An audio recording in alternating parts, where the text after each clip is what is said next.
Yun o! Ako nga pala si Smash Smash, may mga special kalaban. Welcome nga pala sa episode 12 ng pagpapatap global natin sa Alice. At syempre, kung hindi ka pa nga naka-follow, mag-follow ka na. Bonus na lang din talaga kapag share mo. Ang mag-share nga, pogi. Meron na nga tayo yung 21 matches with 85% win rate. Sobrang laki nga nang nabawas na win rate sa atin, 5% halos. Ito ba ay isang uri ng bug?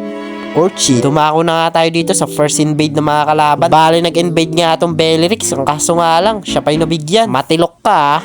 Eto nga ang first turtle na magaganap dito. Hinabol ko nga muna itong pakits bago nga ako mag-turtle. Free turtle ko nga lang itong nakuha kasi walang nag-contest. Ang sarap talaga ng mga objectives. Nakita ko pa nga dito si Arlie.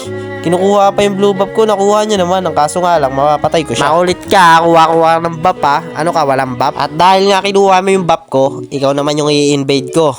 Ligtas ka na sana, kaso bumalik ka lang eh. Ano ka, may saltik sa utak? Nakakainis ka kalaban eh, no? Bali, binakuran ko na nga pala sila dito kasi sobrang snowball ka na. At hindi ko na nga din pinapakuha ng buff tong Harley. At isisingit ko nga lang, kung gusto nyo nga sumali sa mga content ko, yung unang kalahok, ay ginagawa pa din natin to.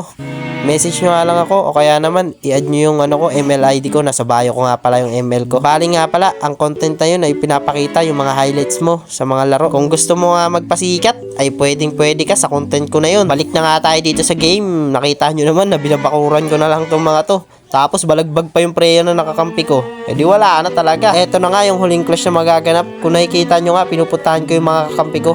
Kasi sila yung prioritize ko na iprotekta. Kasi useless talaga yung Alice kapag walang mga damage dealer na susuporta. Kaya nga kapag Alice kayo ay prioritize nyo, nakakampi yung unahin nyo na protektahan. Para nga manalo kayo. At hindi na kayo sisihin ng mga kakampi nyo. Tinawarlock ko na nga dito at hindi ko na pinansin tong Beliric. Gamitin nyo na nga yung Alice. At para marinig nyo na nga ng paulit-ulit yung katagang ganito.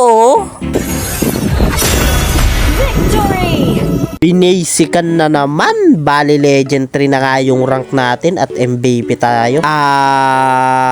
Yun lang. Bye-bye.